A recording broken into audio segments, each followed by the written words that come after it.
donc, je vais vous partager mon histoire personnelle, donc mon parcours de vie et plus précisément mon parcours de vie lié à la foi. Et parce que la foi, comme vous allez voir, occupe une place importante dans ma vie. C'est une, mais quand on parle de foi, c'est très vague hein, pour la majorité des gens. Donc, quand on parle de foi, on parle plus d'une connaissance intellectuelle, on parle de croyances rattachées à une religion, mais c'est pas de cette foi-là que je vais vous parler aujourd'hui. La foi dont je vais vous parler, au contraire, c'est celle qui vient du cœur et d'un cœur sincère, et c'est la foi qui naît d'une relation personnelle avec Dieu. Et c'est la foi qui peut sauver une âme, qui peut transformer un cœur et une vie. Et vous allez voir qu'il y a des événements importants dans ma vie qui ont jalonné ma vie et qui ont façonné l'homme que je suis devenu aujourd'hui. Et tout d'abord, voici comment mon histoire commence. Premièrement, j'ai grandi dans une petite communauté de l'Est du Québec, près de Rivière-du-Loup. Je suis issu d'une famille de 2 enfants seulement et dont je suis l'aîné. Et j'ai grandi dans un environnement où la religion était très présente. Très tôt, je me suis intéressé aux questions spirituelles et religieuses. J'ai été, comme beaucoup de jeunes de ma génération, j'ai été enfant de chœur, servant de messe, membre du comité de pastoral de mon collège et surtout, un fait unique qui me concerne, c'était que je récitais le chapelet une fois par semaine avec un groupe d'étudiants.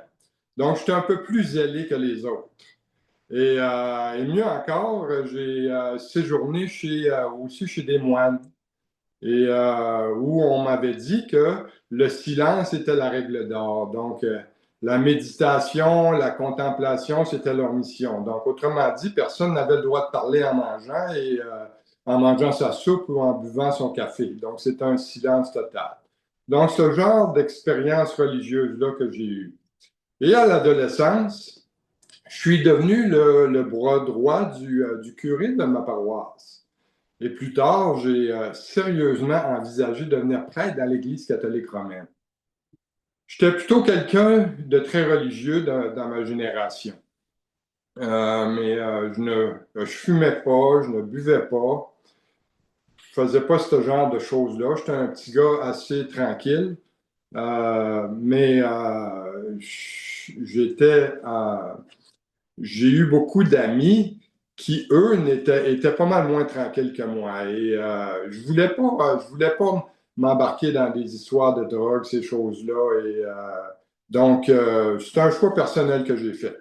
Pas parce que j'étais mieux que les autres, mais c'était mon choix à moi. Dans mon enfance, ma mère travaillait comme cuisinière et femme de ménage pour le curé de la paroisse. Donc, ma mère, c'était une excellente cuisinière, ça l'est encore d'ailleurs, elle est toujours vivante. Ce qui me permettait d'aller manger, moi, avec elle et le prêtre à tous les midis durant la semaine. Et puisque le presbytère était situé juste à côté de l'école. Donc, j'ai côtoyé dans ma jeunesse des dizaines de prêtres et de religieuses. Et même dans mon jeune âge adulte, lorsque j'étais au collège, au cégep, donc j'ai même été bénévole quand le pape de l'époque, Jean-Paul II, était venu à Québec en 1984. Fait que ça vous donne un petit peu une image de moi, comment j'étais. Moi, mon but dans tout ça, c'était de chercher Dieu à travers toutes ces expériences-là. Et je voulais en apprendre toujours plus sur la religion. Mais au final, je me sentais toujours vide. Personne dans cette église-là pouvait combler ce vide-là dans mon cœur. Et personne n'a pu me donner de réponse sur le vrai sens de la vie. Il y avait beaucoup de règles et de croyances religieuses, mais c'était le grand vide. Et j'étais, comme le dit l'apôtre Paul dans 2 Timothée 3,7, toujours en train d'apprendre et jamais capable de parvenir à la connaissance de la vérité. Et c'est ce qui arrive à tout être humain qui cherche Dieu à travers la religion. Il apprend à obéir à des règles, à suivre des traditions, mais au final, il ne parvient jamais à connaître le vrai Dieu, le Dieu qui sauve. Il y a eu, si je peux dire, deux événements marquants dans ma jeunesse dont Dieu s'est servi pour m'attirer à lui. Le premier événement marquant, eh bien, c'est arrivé au courant de mon adolescence. Dieu s'est servi de quelque chose pour m'amener à m'interroger sur le sens de la vie en général et aussi sur le sens de la vie après la mort. Et ce qui est arrivé, c'est que mon voisin, qui était voisin en face de chez nous, est mort et il est mort d'un cancer et je me souviens d'être allé à ses funérailles et le prêtre à l'époque, durant son homélie, avait dit, il dit, écoute, ce monsieur-là, il est au paradis, donc il se réjouit aujourd'hui dans la présence de Dieu. Et moi, ma réaction, ça a été vraiment, j'y croyais pas du tout. Et la raison pourquoi je n'y croyais pas, c'était que je connaissais la vie privée de cet homme-là, qui était, disons-le, plutôt d'un mauvais exemple. Et là, je reste respectueux en disant ça. Et donc, ce qui est arrivé, c'est qu'après les funérailles, j'ai décidé de parler au prêtre. Et j'avais une question toute préparée pour lui concernant cet homme-là. Et voici ma question. La question que je lui ai posée est, Monsieur le curé, êtes-vous sûr que cet homme-là est au paradis? Et par le fait même, moi, j'aimerais savoir, pour moi, personnellement, pouvez-vous me dire où moi j'irai lorsque je vais mourir à ma mort? Est-ce que je vais au paradis ou je m'en vais dans l'autre endroit qu'on appelle l'enfer? Et il faut que vous sachiez que moi, j'étais près de ce prêtre-là. Je passais beaucoup de temps avec lui. Donc, on avait une relation. Il me connaissait beaucoup parce que ma mère travaillait là. Donc, et là, sa réaction, c'était un long silence après ma question. Et j'ai été stupéfié par ça. Et là, ce qu'il a fait, il s'est mis à se gratter la tête et sans rien dire. Et il a pensé à son affaire deux fois avant de me répondre. Et finalement, il m'a déclaré ceci. Il a dit, tu sais, et parce qu'on n'était pas, il m'appelait son petit Hugues dans ça là. J'étais un petit gars, j'étais dans ma jeune adolescence. Et il dit, tu sais, malheureusement, je suis pas capable de te répondre. Parce que jamais personne qui est venu de l'autre bord pour nous le dire. C'était sa réponse. Jamais personne n'est venu d'entre les morts pour nous dire ce qu'il y avait après la mort. Et là, sa réponse m'a profondément troublé. Il avait évidemment jamais lu la Bible pour me donner une telle réponse. Hein, on s'entend là-dessus. Et vous savez, la réponse de ce prêtre catholique fut très décevante pour moi parce que je le considérais comme un homme de foi, un érudit en matière religieuse. Et je n'arrivais pas à croire qu'un homme aussi intelligent que lui soit incapable de répondre à une simple question venant d'un enfant comme moi. Et son affirmation stupéfiante ne faisait que révéler son ignorance sur le sujet. Et ça m'a profondément attristé. Donc, il ne savait pas où j'allais après ma mort. Et là, mes doutes et ma peur de la mort ne m'ont jamais quitté suite à cette expérience-là. Je ne voulais pas mourir comme ça. Donc, ce que j'ai décidé de poser la même question à d'autres prêtres et à des religieuses et que je connaissais, à qui j'avais confiance. Et à mon grand désarroi, ils m'ont tous donné la même réponse. Aucun d'eux savait avec certitude où ils allaient après la mort. Quelle tristesse! Et je me souviens d'un prêtre qui, lui, croyait à l'existence de d'autres choses. Il croyait à l'existence du purgatoire. Et là, il essayait de m'enseigner là-dessus. Et c'était une notion, le purgatoire, qui, en passant, n'est mentionnée nulle part dans la parole de Dieu, nulle part dans la Bible.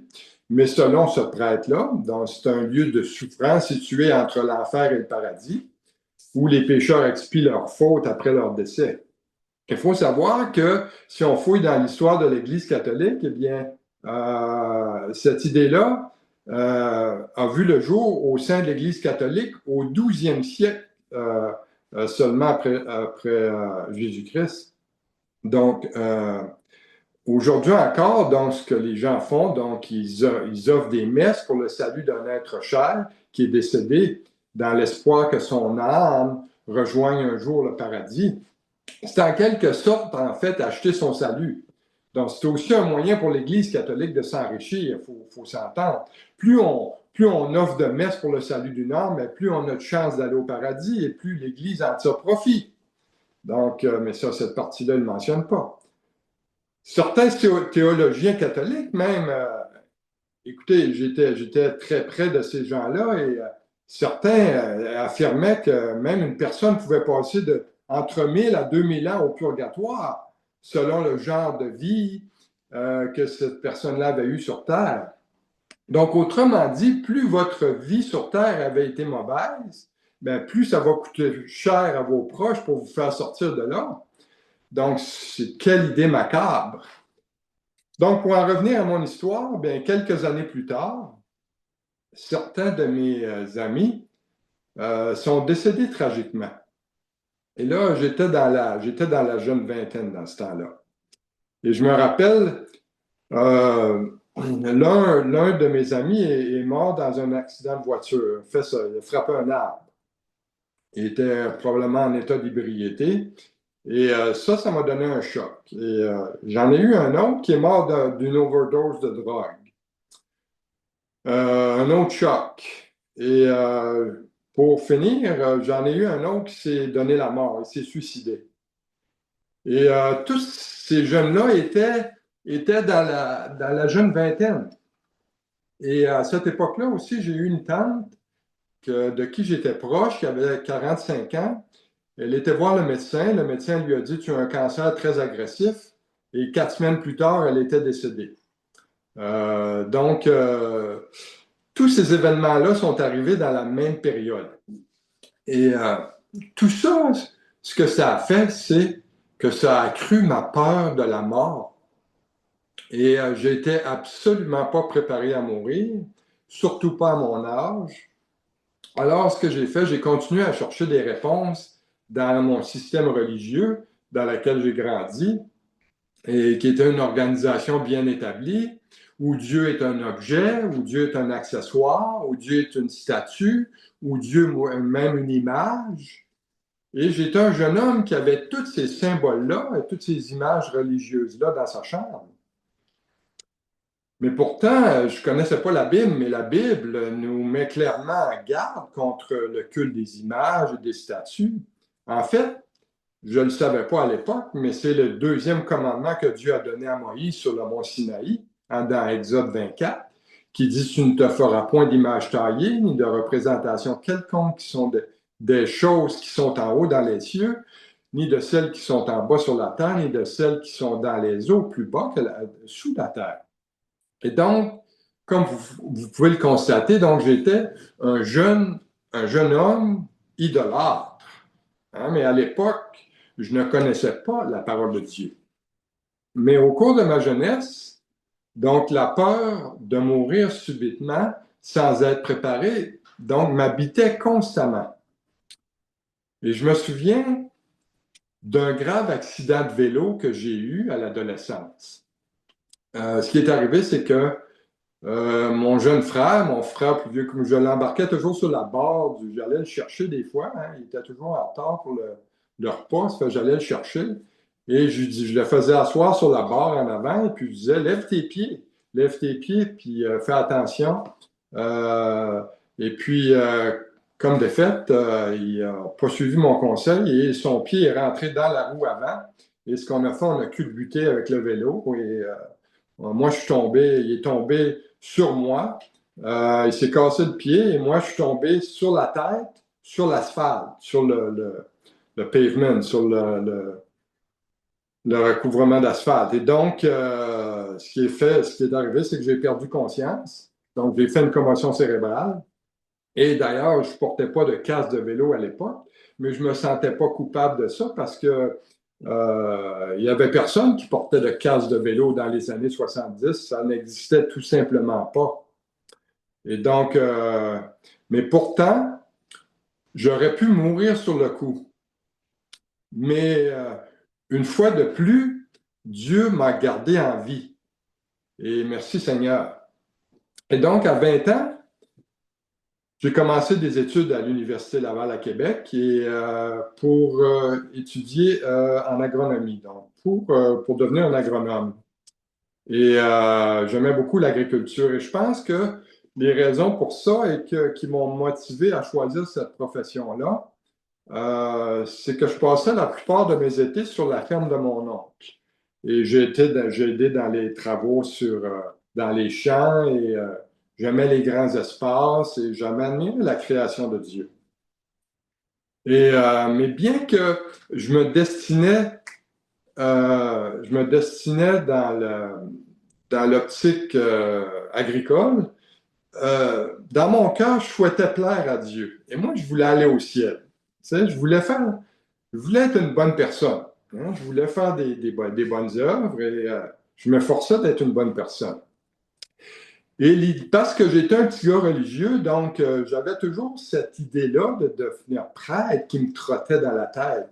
Et d'ailleurs, ma grand-mère maternelle, elle récitait son chapelet et puis elle priait Dieu, elle priait Marie, entre guillemets, pour que je devienne le prêtre de la famille, parce qu'elle avait eu 11 enfants, 15 enfants plutôt, et personne de ces enfants s'est en allé dans la religion, soit comme curé ou religieuse ou missionnaire ou peu importe. Donc, et aussi, il faut que je vous dise, il y avait un groupe de religieuses de ma paroisse où j'habitais qui priaient pour moi aussi pour que, ils me le disaient d'ailleurs, pour que je devienne le futur prêtre de la paroisse. Donc, il y avait des grands espoirs là, pour moi. Mais moi, dans ma recherche de spiritualité, ce que j'ai fait, tu sais, quand on a 20 ans, on se pose plein de questions et on veut savoir quoi faire dans la vie. C'est souvent un carrefour où Dieu interpelle les gens, lui, dans la vingtaine. Il y a beaucoup de jeunes qui viennent à Christ dans leur vingtaine ou dans leur jeunesse. Parce ils cherchent dans leur vie. Et moi, ma recherche de spiritualité, ce que j'ai fait, eh bien, j'ai décidé d'aller visiter un endroit religieux pour avoir des réponses pour mon avenir, ce que je pensais que Dieu attendait de moi. Donc, ce que j'ai fait, je suis allé au Grand Séminaire de Québec, une institution catholique réputée pour étudier la théologie, pour former des prêtres. Et j'ai rencontré le directeur du séminaire, qui était d'ailleurs lui-même un prêtre. Et je lui ai demandé, moi, j'étais un petit gars curieux. Et je lui ai demandé, j'ai dit, moi, premièrement, je voudrais savoir quel genre de cours vous offrez quand on s'inscrit au programme de théologie pour devenir prêtre. Et, euh, et ce qu'il m'a dit, eh bien, ben moi, à la base, c'est que je voulais étudier la Bible. J'étais curieux, j'avais vu cette Bible-là d'ailleurs le bureau du prêtre de ma paroisse où j'étais, toujours à la même page, donc probablement c'était juste une décoration, il ne l'avait jamais vraiment utilisée. Mais ça m'intriguait, moi, la parole de Dieu, la Bible. Et d'ailleurs, moi, ce que je voulais faire, c'est qu'un jour, je voulais étudier la Bible pour pouvoir l'enseigner à travers ma religion. Et ce qui est arrivé, c'est que durant notre rencontre, donc, j'ai été choqué d'apprendre que la plupart des cours offerts au programme de théologie étaient des cours non pas de Bible, mais des cours de philosophie. Et d'ailleurs, qu'aucun cours ne portait sur la Bible. Et pour moi, un prêtre, ça devait être un expert en enseignement biblique, pas un philosophe. Et on enseignait d'ailleurs au grand séminaire, donc d'ailleurs leurs cours étaient donnés via l'université. On enseignait tous les philosophes grecs, mais rien sur la Bible. Donc moi, j'espérais par-dessus tout de connaître la vie de Jésus, de connaître les 4 évangiles, et 3 ans de théologie et pas de Bible. Donc, c'est un peu incroyable. Donc, c'est alors que j'ai compris que ma religion ne puisait pas son autorité dans la Bible. Et sa théologie reposait principalement sur des traditions d'hommes sur des philosophies et non sur le Dieu de la Bible. Et d'ailleurs, l'apôtre Paul a écrit dans l'Épître aux Colossiens, chapitre 2, verset 8, Paul nous met en garde et dit « Prenez garde que personne ne fasse de vous sa proie par la philosophie et par une vaine tromperie, s'appuyant sur la tradition des hommes et sur les rudiments du monde et non sur Christ. » Ce qui m'amène à vous parler d'un deuxième événement marquant concernant mon cheminement, donc mon parcours de vie. Dans ce deuxième événement, donc, Dieu s'est servi de ça pour m'appeler à lui, vraiment m'appeler vraiment fortement à lui. Donc, ce qui est arrivé en 1988, Dieu, connaissant ma peur de la mort, donc a utilisé une situation qui va changer ma vie. Alors qu'un jour, j'étais assis à la cafétéria de l'université, donc quelqu'un a déposé de façon très rapide un petit bout de papier à la hâte sur ma table. Je me souviens encore, la couleur était jaune fluo et il y avait quelque chose d'écrit sur ce papier-là, c'était une invitation. Et devinez quoi? Il y avait une question qui m'était posée à moi personnellement là-dessus, sur cette invitation. C'était écrit ceci: La Bible nous donne une réponse concernant la vie après la mort. Tu peux savoir où tu vas après ta mort. La Bible peut te donner l'assurance de la vie éternelle. J'ai dit, waouh, quoi? Il dit, est-ce toi, Dieu, qui me parle? Et là, cette question-là qui me hantait depuis des années, qu'aucun prêtre de ma religion, qu'aucune religieuse, qu'aucun moine n'avait pu répondre à ça. Et là, enfin, voici le livre où trouver la réponse concernant mon destin et la vie après la mort. Et il y avait aussi une invitation à assister à une conférence sur le sujet. Alors, je me suis dépêché parce que moi, mon pavillon, le pavillon de l'agriculture à l'Université Laval est séparé. Donc, à mon époque, il y avait 35 000 étudiants. Aujourd'hui, il doit y en avoir peut-être 55 000. C'est une ville en soi. Donc, il y a plusieurs bâtiments. Donc, et c'est la conférence qui était donnée, donc sur la Bible, n'était pas dans mon pavillon. Donc, il a fallu que je me dépêche. Donc, il restait comme 5-10 minutes avant. Donc j'arrive là. Et il y avait une salle de cours, il y avait seulement 6 personnes, à part moi. Donc, j'ai dit, waouh, c'est pas très populaire, hein, la Bible. Et ce que je ne savais pas, c'est que les 6 autres personnes qu'il y avait là, c'était des chrétiens, sauf moi. Donc, et là, il y avait un pasteur en avant du nom de Richard Desrochers, à l'époque, qui est décédé, qui est avec le Seigneur maintenant, et c'est lui qui faisait la prédication en avant. Donc, il enseignait sur l'Épître de Paul aux Romains, chapitre 3. Et quand je suis arrivé, donc, j'étais un peu à la limite, en retard. Donc, il était en train de lire Romains, chapitre 3, 10, qui dit ceci. Donc, il n'y a point de juste, pas même un seul. Nul n'est intelligent, nul ne cherche Dieu. Tous sont égarés, tous sont pervertis.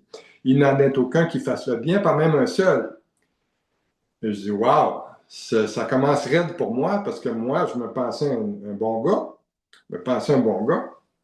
Et là, j'ai eu la masse sur la tête quand il a cité le verset 23. Là, il m'a littéralement assommé en disant, car tous ont péché et sont privés de la gloire de Dieu, n'ont pas accès à la gloire de Dieu. Et ça m'a comme assommé. Et là, à cet instant précis-là, donc, Jésus a commencé à agir dans mon cœur, a commencé à me convaincre dans mon cœur, à me montrer comment j'étais. Donc, il savait, le Seigneur, que je cherchais, moi, à gagner la vie éternelle par mes propres mérites, par mes propres efforts. Et c'est ce que la religion m'avait toujours enseigné, et c'est ce que toutes les religions enseignent. Que vous prenez c'est pas seulement le catholicisme romain, vous prenez l'islam, vous prenez les sectes, vous prenez l'hindouisme, vous prenez tout ça, et c'est toujours la même chose. C'est que c'est toujours au mérite, mais c'est tout le contraire de l'Évangile. Donc, je commençais à voir que si mes bonnes actions, ce que j'avais toujours cru, c'était que si mes bonnes actions étaient plus nombreuses que mes mauvaises, eh bien Dieu, dans sa balance, aurait pesé les choses donc j'aurais pu espérer rentrer au paradis de cette façon-là. Mais là, on m'a montré que quand j'ai commencé à lire la parole, j'étais arrivé dans l'Épître aux Éphésiens, au chapitre 2, versets 8 et 9, et ça, c'est très clair. Hein, car c'est par la grâce que vous êtes sauvés par le moyen de la foi, et cela ne vient pas de vous, c'est le don de Dieu. Ce n'est point par les œuvres, afin que personne ne se glorifie. Donc, c'était très clair. Donc, tout mon système de croyances religieuses, à ce moment-là, commençait à s'effondrer. Et plus je lisais la Bible, plus mes croyances religieuses s'effondraient. Donc, ça faisait aucun sens. Il y avait beaucoup de contradictions entre la religion et la parole de Dieu. Je trouvais ça incroyable parce que moi, comprenez que j'étais très religieux. J'avais tout mis ma dévotion dans ces choses-là. Et je croyais dans le culte de Marie. Sans avoir une dévotion particulière à Marie, ben, on m'avait dit que Marie, c'était la mère de Dieu. Donc, tu sais, j'avais une dévotion pour elle. Je croyais plus ou moins au purgatoire, mais c'était quand même enseigné. Je croyais à l'adoration des statues, d'ailleurs j'en avais en ma possession. On m'avait enseigné le célibat des prêtres, l'extrême onction, donc le sacrifice de la messe, la récitation du chapelet, j'en passe. Donc je croyais à tout ça, mais tout ça, ce n'est pas dans la Bible. Et c'est même interdit par Dieu. Et là, j'ai compris que si je mourais, eh bien, je n'irais pas au paradis, car j'avais transgressé beaucoup de commandements de Dieu. Par contre, j'avais pas tué personne, j'avais pas dévalisé de banque, mais je savais que dans mon cœur, que j'étais un menteur, que j'étais un hypocrite et que il y avait de la haine dans mon cœur des fois envers d'autres personnes et que donc j'étais incapable de plaire à Dieu par mes propres efforts. Et Dieu m'a révélé mon cœur et mes péchés. Et je voyais bien que je ne méritais certainement pas le paradis, que c'était impossible pour moi d'y accéder avec mes bonnes œuvres. Et au contraire, plus je lisais la parole, plus ce que je voyais que ce que je méritais, c'était la séparation éternelle avec Dieu, donc l'enfer. Et parce que le purgatoire n'existe pas dans la Bible, c'est une invention purement humaine, hein, un moyen de faire de l'argent, d'acheter le salut. Et donc, Dieu m'a montré que j'étais un pécheur et que je devais me repentir et que je devais lui demander pardon pour sauver mon âme et me donner la vie éternelle. Et d'ailleurs, Pierre, l'apôtre Pierre, lorsqu'il s'est adressé à la foule au début du livre des Actes, au chapitre 3, verset 19, c'était quoi son message à Pierre? La toute première chose, il a dit, repentez-vous et convertissez-vous afin que vos péchés soient effacés. Donc, tout commence par la repentance. Et d'ailleurs, j'enseignais, je vais y venir un petit peu plus loin, là, mon dernier message, justement, sur la repentance et le message de Jean-Baptiste, hein, lorsqu'on étudie l'évangile de Jean. Donc, le précurseur de Jésus, Jean-Baptiste, était son message principal, repentez-vous. Et donc, vous savez, Jésus m'invitait non par le biais d'une religion, mais par le biais de sa croix, par sa propre mort sur la croix. Là, je réalisais qu'il n'y avait aucune religion qui était morte pour moi. Aucune religion.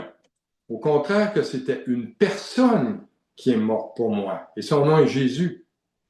Et d'ailleurs, Jésus a dit dans Jean 14, 6, « Je suis le chemin, la vérité et la vie, nul ne vient au Père que par moi. » Donc, il n'y a pas d'autre chemin que Jésus. Et ce qui est arrivé, c'est qu'un soir de 1988, je me suis agenouillé à côté de mon lit. Après avoir assisté à un baptême, j'ai écouté des témoignages et des gens disaient qu'ils avaient été sauvés, pardonnés. et qui avaient donné leur vie à Jésus. Ils voulaient le suivre. Et moi, ça me fascinait de voir ça. Et j'étais rendu à un point, là, écoutez, je lisais la Bible et je n'étais pas sauvé. Donc, je n'avais pas le Saint-Esprit en moi. Donc, je ne comprenais pas ce que je lisais. Et j'étais là, j'étais comme acculé au pied du mur parce que plus je lisais, plus j'étais frustré parce que je ne comprenais pas les Écritures. Et j'étais rendu à bout, là. J'étais rendu vraiment à bout. Dieu m'avait mis devant les faits. Je savais que j'étais vraiment pas une bonne personne, que ma destinée, c'était pas le ciel, mais plutôt l'enfer. Et là, j'ai fondu en larmes. Je me souviens très, très bien. Je me suis agenouillé à côté de mon lit et j'ai fondu en larmes et j'ai réalisé vraiment ma perdition devant Dieu. J'ai crié à Dieu pour qu'il me sauve. Et là, lorsque j'ai fait ça, eh bien, c'est comme s'il était arrivé une vision. C'est comme si j'ai vu Christ, c'était tout noir autour de la croix de Christ. Et j'ai vu Christ, dans ma vision, verser son sang littéralement et me laver par son sang de mes péchés. Et là, c'était une révélation pour moi de voir mon état de perdition éternelle. Et que là, j'ai crié à Dieu à ce moment-là qu'il me sauve. Et j'ai compris la crucifixion de Christ à ce moment-là. J'ai compris pourquoi il est ressuscité d'entre les morts, hein, pour me donner la vie. Et j'ai réalisé à ce moment-là que j'étais un transgresseur de la loi de Dieu. Mais vous savez, ça ne prend pas plusieurs transgressions pour transgresser la loi. Ça n'en prend seulement une. D'ailleurs, un seul crime suffit à envoyer un voleur en prison. Vous êtes d'accord avec ça? Et un seul péché suffit à envoyer en enfer. Donc, c'est très grave, le péché. Donc, un seul crime et je suis coupable devant un juge, et un seul péché et je suis coupable devant Dieu. D'ailleurs, Jacques, que j'enseignais d'ailleurs, j'ai enseigné l'épître de Jacques, et au chapitre 2, verset 10, Jacques nous dit, car quiconque observe toute la loi, mais pêche contre un seul commandement, donc devient coupable de tous. Donc, ça ne fait pas d'importance que je sois un menteur, que j'ai menti une fois ou que j'ai tué une personne. C'est un péché. Les conséquences ne sont pas les mêmes, on s'entend, mais c'est un péché quand même devant Dieu. Donc, mon visage n'était peut-être, moi, personnellement, jamais passé dans le journal ou à la télé à cause d'un crime commis, mais devant Dieu, ma liste de péchés était longue. De plus, il faut comprendre que le péché non plus, ça ne se limite pas à un acte répréhensible qu'on a fait. Hein, parce que le péché se trouve où? Premièrement, il se trouve dans le cœur. Il se trouve dans notre cœur. D'ailleurs, Jésus nous l'a dit dans l'Évangile de Marc, chapitre 7, versets 21 à 23. Il a dit, car c'est du dedans, c'est du cœur des hommes que sortent les mauvaises pensées, les adultères, les impudicités, les meurtres, les vols, les cupidités, les méchancetés, la fraude, le dérèglement, les regards envieux, la calomnie, l'orgueil, la folie. Il dit, toutes ces choses mauvaises sortent du dedans. Et quoi? Et souillent l'homme. Donc, c'est à l'intérieur de nous. Le péché habite notre chair, habite en nous. Et donc, le 28 février 1988 a marqué pour moi une nouvelle vie en Christ. C'est le jour où Jésus-Christ m'a sauvé, m'a pardonné. Et c'est là que j'ai compris qu'il était l'agneau immolé de Dieu. Hein? Lorsque je vous ai dit que j'ai vu, c'est comme si le Seigneur m'a donné une vision de lui sur la croix. Tout était noir autour. J'étais comme tout seul à ses pieds. Et j'ai compris le sens de l'agneau de Dieu. Tu sais, on m'avait dit ça dans la religion, auparavant, dans la religion catholique romaine, mais on me disait un agneau immolé, mais ça n'avait aucun sens pour moi, jusqu'au jour où j'ai compris que c'était pour moi personnellement que Jésus avait fait ça pour me purifier de mes péchés. D'ailleurs, le sang est nécessaire au pardon des péchés dans l'Épître aux Hébreux, chapitre 9, verset 22. Ça nous dit que selon la loi, presque tout est purifié par le sang, et sans effusion de sang, il n'y a pas de pardon.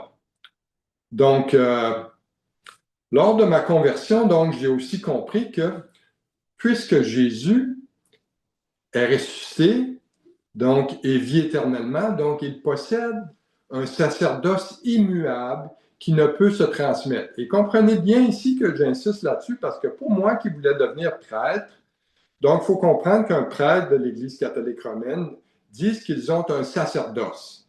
OK? C'est toute une cérémonie lorsqu'un prêtre est ordonné.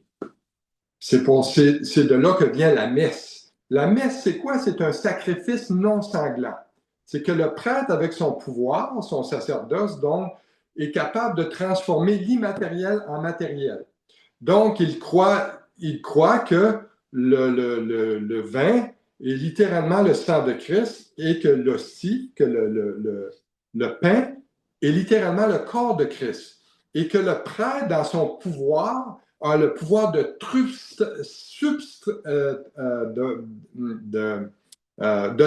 substantiation, de transformer la substance, l'immortalité, l'immortel en mortel et en matériel. Donc, il a le pouvoir de matérialiser l'immatériel, la transsubstantiation.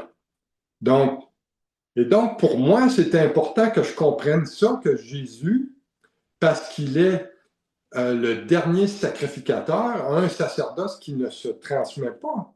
Donc, ça me prouvait que la religion ne peut pas avoir d'autres prêtres, parce que c'est Jésus lui-même qui a été le dernier prêtre. Donc, le sacerdoce de Jésus, parce que Jésus est ressuscité, il vit éternellement. Et il est devenu le sacrifice ultime pour moi, accomplissant une fois pour toutes la loi de l'Ancien Testament. Donc, il n'y avait plus raison pour moi de devenir un curé. Et je me souviens d'avoir dit ça à ma mère juste avant d'être sauvé. Je dis, je ne pense pas que Dieu m'appelle à être un prêtre dans l'Église catholique parce que ce n'est pas biblique. Et là, elle me regardait avec des grands yeux, elle ne comprenait pas ce que je disais. Mais j'ai aussi compris que la messe, qui est une cérémonie, donc un sacrifice offert sur l'autel, sans effusion de sang, donc ça n'a pas sa raison d'être non plus. Donc, pourquoi? Parce que Jésus, lorsqu'il est mort, il a dit « Tout est accompli ». Et c'est comme ça que ce jour-là, le 28 février 88, que je suis né de l'Esprit de Dieu. Il a fait de moi une nouvelle créature. Il m'a donné un cœur nouveau. Et depuis maintenant 38 ans, donc je sais où je vais lorsque je vais mourir. Et je ne crains plus la mort, mais j'ai cette ferme assurance-là dans mon cœur de la vie éternelle. Et ça que je me lève à tous les matins, cette assurance-là, elle est toujours là, elle est toujours présente. Et ce qui est arrivé, c'est qu'après ma conversion, donc j'ai obtenu mon diplôme universitaire et j'ai travaillé comme agronome, spécialisé en grande culture et en horticulture pendant près de 28 ans. Et durant ma carrière, ce que j'ai fait, c'est que j'ai entraîné et j'ai formé d'autres agronomes, des techniciens agricoles. J'ai travaillé pour des multinationales. J'ai conseillé, j'ai enseigné des agriculteurs sur les différentes techniques de culture. J'ai travaillé dans la recherche et le développement. J'ai beaucoup voyagé au Canada, aux États-Unis et j'aimais beaucoup ce que je faisais. Tout mon travail en agriculture, ça me faisait réaliser l'immensité et la complexité de la création de Dieu. Ça m'émerveillait de voir une semence en terre se transformer et devenir une plante et produire du grain. Et pour moi, lorsque je lis la parole de Dieu, vous savez, je lis ça avec les yeux d'un agronome. Je vois, ça m'émerveille de voir comment Jésus s'est servi de paraboles pour parler du salut, pour enseigner l'homme, pour l'attirer à lui. Et le Seigneur s'est servi de ça pour façonner l'être que je suis devenu aujourd'hui. Et j'ai fondé une famille et j'ai traversé des épreuves difficiles. Et j'ai eu de grands moments de découragement, j'ai eu des persécutions, mais d'être sauvé, ça ne signifie pas que vous serez exempt d'épreuves sur terre et de difficultés. C'est pas du tout ça. D'ailleurs, lorsque Jésus nous a appelés, il a dit, si vous voulez me suivre, prends ta croix et suis-moi. Et c'est ça la vie chrétienne, c'est prendre sa croix. Hein? De laisser sa propre chair et de laisser de suivre Jésus. Et donc, tout ce que ça signifie, être né de nouveau, c'est qu'on va être avec Jésus au ciel. Hein? Mais ça signifie aussi que Jésus a mis en nous son Saint-Esprit, a fait habiter en nous son esprit, et dans le but de nous réconforter, de nous guider lorsqu'on traverse des temps d'épreuve. Et en 2018, dans un passé plus récent, donc j'ai pris ma retraite du secteur agricole. Et ma femme et moi, on a commencé à prier pour discerner la volonté de Dieu. J'avais un fort désir dans mon cœur de servir dans le ministère. Et j'étais rendu un temps de ma vie où donc j'ai pris un pas de foi, j'ai fait un pas de foi carrément et j'ai lancé un ministère d'enseignement biblique en ligne, référent à mon passé en agriculture, donc qui s'appelle La Semence de Vérité et qui est en français et aussi en anglais. Et j'ai un site web qui s'appelle La Semence de Vérité et j'ai une chaîne YouTube qui se nomme La Semence de Vérité. Et je suis aussi sur Facebook, ce ministère-là. Et donc, pour conclure, s'il y a des gens qui écoutent ou qui vont écouter mon témoignage plus tard sur Crois-tu, eh bien, et qui n'ont jamais fait l'expérience de la nouvelle naissance en Christ, eh bien, je vous pose aujourd'hui la question que je me suis posée il y a longtemps. Si vous mourrez aujourd'hui, où passerez-vous l'éternité? Que vous ayez 20 ans ou 80 ans, on meurt tous, mais on ignore simplement quand on va mourir. Vous savez, la vie est courte. La Bible dit dans Jacques 4, 14, « Qu'est-ce que votre vie? Vous êtes une vapeur qui paraît pour un peu de temps et qui ensuite disparaît. » Donc, la question que je vous pose est, êtes-vous prêt à rencontrer Dieu? Peut-être pensez-vous aller au ciel parce que vous êtes une bonne personne, comme moi je pensais l'être. Mais l'enfer va être rempli de bonnes personnes qui ne se sont jamais repenties de leur péché devant un Dieu qui est saint, qui est parfait. Aucun pécheur ne peut voir Dieu avec un seul péché. Pourquoi? Parce que Dieu est saint. Sa nature est sainte. Et on ne peut pas entrer en sa présence avec nos saletés, avec nos péchés. Même selon Jésus, aller au ciel est impossible pour les hommes. Ce n'est possible uniquement qu'à Dieu. Car seul Dieu est saint. Et nous, on ne l'est pas saint. Parce qu'on est perdu dans nos péchés. Le seul moyen d'aller au ciel, et comment? Et par la repentance sincère. C'est simple. C'est pas avec des moyens religieux. Moi, j'ai cherché ça des décennies, des moyens religieux pour atteindre Dieu.